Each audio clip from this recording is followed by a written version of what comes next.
ನಮಸ್ಕಾರ ಸ್ನೇಹಿತರೆ, ನಮ್ಮ ಚಾನಲ್ಗೆ ನಿಮ್ಮೆಲ್ಲರಿಗೂ ತುಂಬ ಸ್ವಾಗತ. ಇವತ್ತು ನಾವು ತುಂಬ ಸುಲಭವಾಗಿ ಮನೆಯಲ್ಲೇ ಸಿಗುವ ಸಾಮಗ್ರಿಗಳನ್ನು ಬಳಸಿಕೊಂಡು ಕುಕ್ಕರ್ನಲ್ಲಿ ರುಚಿಯಾದ ಮಶ್ರೂಮ್ ಬಿರಿಯಾನಿ ಮಾಡೋಣ. ಮಶ್ರೂಮ್ ಬಿರಿಯಾನಿ ಅಂದರೆ ಮಶ್ರೂಮ್ನ ರುಚಿ.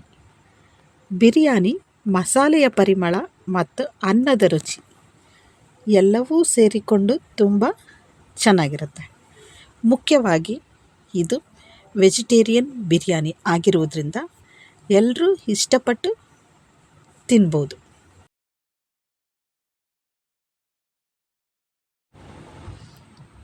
ಈ ಬಿರಿಯಾನಿಯನ್ನು ನಾವು ಕುಕ್ಕರ್ನಲ್ಲಿ ಮಾಡೋದ್ರಿಂದ ಹೆಚ್ಚು ಸಮಯವೂ ಬೇಕಾಗುವುದಿಲ್ಲ.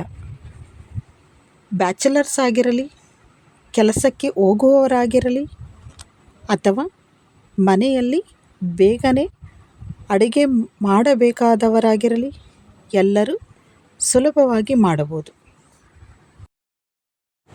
ಬನ್ನಿ, ಹಾಗಾದರೆ ತಡ ಮಾಡದೆ ಮಶ್ರೂಮ್ ಬಿರಿಯಾನಿಯನ್ನು ಮಾಡೋಣ. ಈಗ ಫಸ್ಟ್ ಮಶ್ರೂಮ್ಗಳನ್ನು ಚೆನ್ನಾಗಿ ಸ್ವಚ್ಛ ಮಾಡಿಕೊಳ್ಳೋಣ. ಮಶ್ರೂಮ್ಗಳಿಗೆ ಮಣ್ಣು ಅಥವಾ ಧೂಳು ಅಂಟಿಕೊಂಡಿದ್ದರೆ ಅದನ್ನು ತೆಗೆದು ನೀರಿನಲ್ಲಿ ಬೇಗನೆ ತೊಳೆದು ಸ್ವಚ್ಛ ಮಾಡಿಕೊಳ್ಳೋಣ.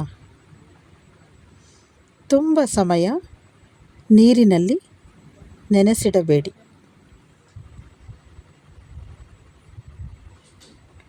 ನಂತರ ಮಶ್ರೂಮ್ಗಳನ್ನು ಮಧ್ಯಮ ಗಾತ್ರದಲ್ಲಿ ಕಟ್ ಮಾಡಿಕೊಂಡು ಪಕ್ಕಕ್ಕೆ ಇಟ್ಕೊಳ್ಳೋಣ.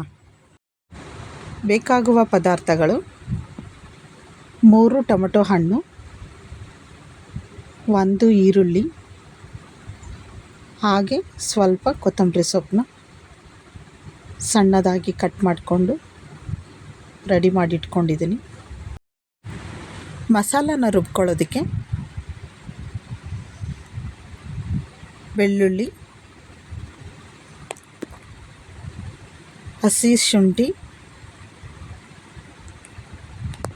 ಸಣ್ಣದಾಗಿ ಕಟ್ ಮಾಡಿಕೊಂಡಿರುವಂತಹ ಕೊಬ್ಬರಿ, ನಾನಿಲ್ಲಿ ಸಣ್ಣದಾಗಿ ಕಟ್ ಮಾಡ್ಕೊಂಡು ಹಾಕ್ಕೊಂಡಿದ್ದೀನಿ. ನೀವು ಕೊಬ್ಬರಿನ ತುರಿದ್ಕೊಂಡು ಕೂಡ ಹಾಕ್ಕೊಳ್ಬೋದು. ಹಾಗೆ ಸ್ವಲ್ಪ ಚಕ್ಕೆ, ಲವಂಗ, ಖಾರಕ್ಕೆ ಬೇಕಾದಷ್ಟು ಹಸಿಮೆಣಸಿನಕಾಯಿ, ಸ್ವಲ್ಪ ಕೊತ್ತಂಬರಿ ಸೊಪ್ಪು, ಹಾಗೆ 1 ಚಮಚದಷ್ಟು ಧನಿಯಾ ಪುಡಿ.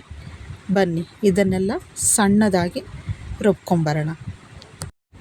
ಈಗ ಕುಕ್ಕರನ್ನು ಗ್ಯಾಸ್ ಮೇಲೆ ಇಟ್ಟು ಅದಕ್ಕೆ 4 ಸ್ಪೂನ್ ಆಯಿಲ್ನ ಹಾಕ್ಕೊಳ್ಳೋಣ.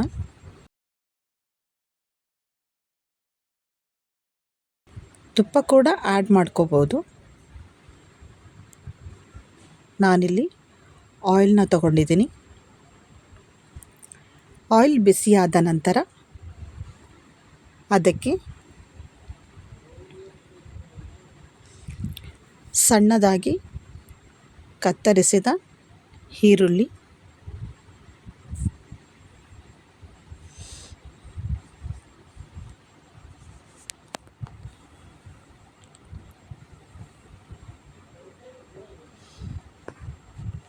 ಈರುಳ್ಳಿನ ಗೋಲ್ಡನ್ ಬ್ರೌನ್ ಬಣ್ಣಕ್ಕೆ ಬರೋವರೆಗೂ ಫ್ರೈ ಮಾಡಿಕೊಳ್ಳೋಣ.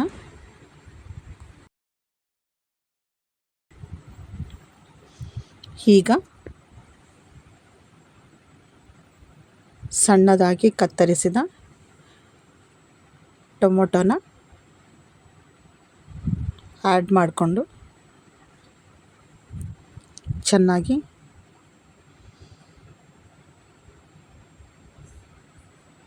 ಫ್ರೈ ಮಾಡಿಕೊಳ್ಳೋಣ. ಈಗ ಸ್ವಲ್ಪ ಕೊತ್ತಂಬರಿ ಸೊಪ್ಪು, ಆಯಿಲ್ ಸ್ವಲ್ಪ ಬಿಡೋವರೆಗೂ ಚೆನ್ನಾಗಿ ಫ್ರೈ ಮಾಡ್ಕೊಳ್ಳೋಣ. ಈಗ ನಮ್ಮ ಬಿರಿಯಾನಿಯ ಮುಖ್ಯ ಪದಾರ್ಥವಾದ ಮಶ್ರೂಮನ್ನು ಹಾಕೋಣ. ಮಶ್ರೂಮ್ ಹಾಕಿದ ನಂತರ ಎಲ್ಲವನ್ನು ಚೆನ್ನಾಗಿ ಮಿಕ್ಸ್ ಮಾಡಿ ಸುಮಾರು 2 ರಿಂದ 3 ನಿಮಿಷ ಹುರಿದುಕೊಳ್ಳೋಣ. ಮಶ್ರೂಮ್ ಬೇಯುತ್ತಾ ಹೋದಂತೆ ಸ್ವಲ್ಪ ನೀರು ಬಿಟ್ಕೊಳ್ಳುತ್ತೆ. ಆದ್ದರಿಂದ ತುಂಬ ನೀರು ಹಾಕುವ ಅವಶ್ಯಕತೆ ಇಲ್ಲ. ಈಗ ರುಚಿಗೆ ತಕ್ಕಷ್ಟು ಉಪ್ಪು. ಈಗ ಸಣ್ಣದಾಗಿ ಗ್ರೈಂಡರ್ ಮಾಡಿಕೊಂಡಿರುವಂತಹ ಮಸಾಲಾನ ಆ್ಯಡ್ ಮಾಡ್ಕೊಳ್ತಾ ಇದ್ದೀನಿ.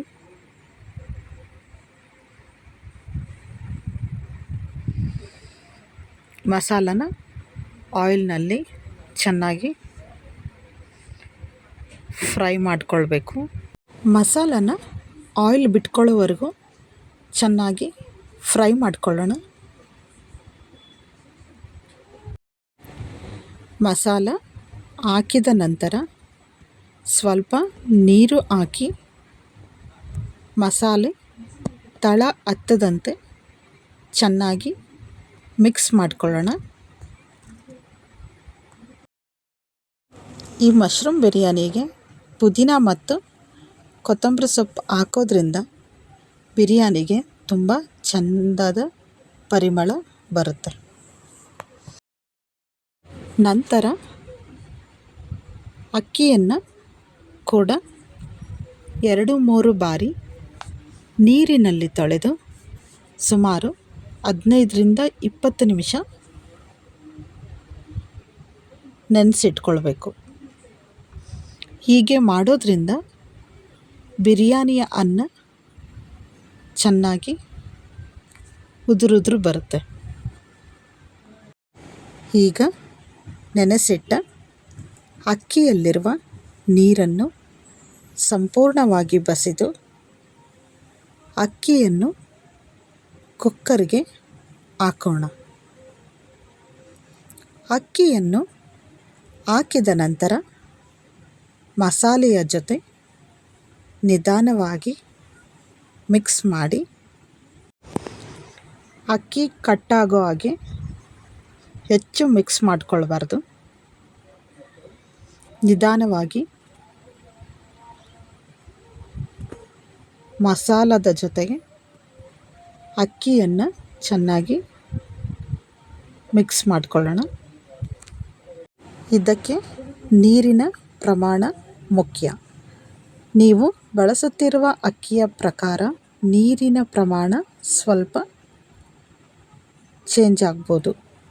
ಸಾಮಾನ್ಯವಾಗಿ ಬಾಸುಮತಿ ಅಕ್ಕಿಗೆ ಸುಮಾರು 1 ಕಪ್ ಅಕ್ಕಿಗೆ 1.5 ಕಪ್ನಷ್ಟು ನೀರು ಬಳಸ್ಕೊಳ್ಬೋದು.